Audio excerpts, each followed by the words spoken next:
What's up, guys? This is Nick from Arch City Poker, and in today's video, going to be doing 5 ways to improve at poker off the table. It should be a quick video. I think it'll be one that'll be very useful to you guys as well.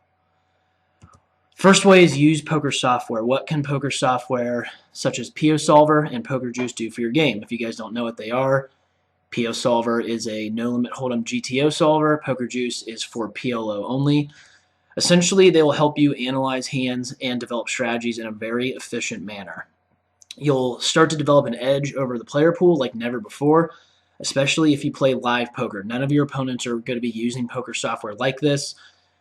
Back even 5 years ago, 10 years ago, these pieces of software didn't exist, and you'd have to do a lot of the math by hand.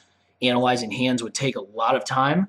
With software such as these examples, you can cover many hands in a short period of time and really start to tailor your strategies and improve your games. Second way you can improve off the table is discuss hand histories with others. You can set up a group text thread with friends and or players that you respect. You can join forums such as 2plus2 to post and read hands there. And this is important because you can get different perspectives on lines and strategies that will help you grow as a player. I think that some of the most important ways that I've improved as a player is just by discussing hand histories with friends and players that I respect and getting different perspectives and understanding that there's definitely more than one way to often play a hand. Third way is to work on your mental game. Figure out why you tilt and address the issues.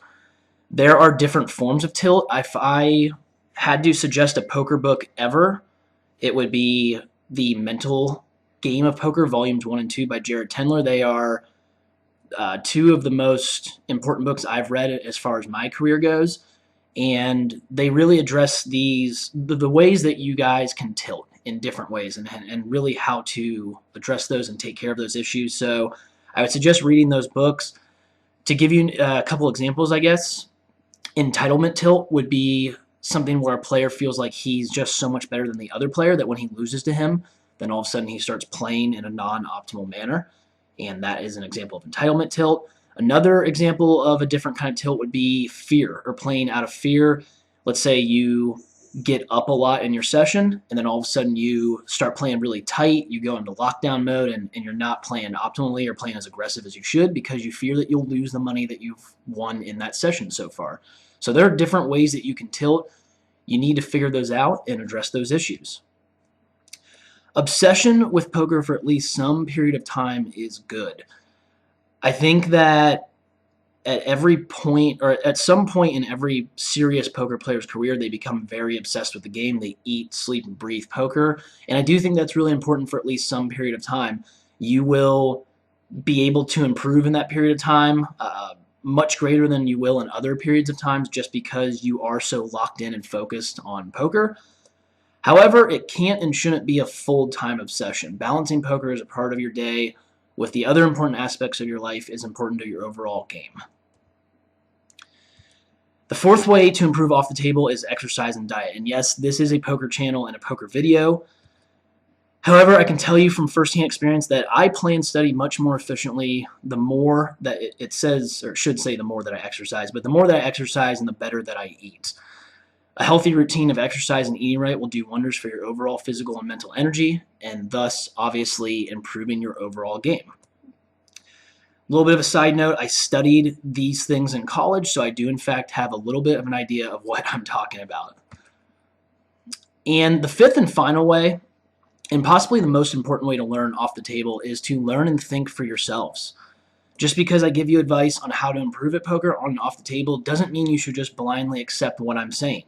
A large part of why I have become as good as I have is because I question other people's strategies and their thought processes. And it allows me to come up with my own strategies and lines and hands. And I think because of that, it's a healthy process because it ultimately helps you grow as a player. And it forces you to expand your thought process in your game. You can become more creative and become a much tougher opponent to play against. I think if you guys just read, and I'm not saying in no way, shape, or form that you shouldn't listen to other pros or coaches or other players and take their advice and use them. A lot of times, especially if you know they're a very good player and you respect them or a very good coach, then more often than not, they're usually going to be correct.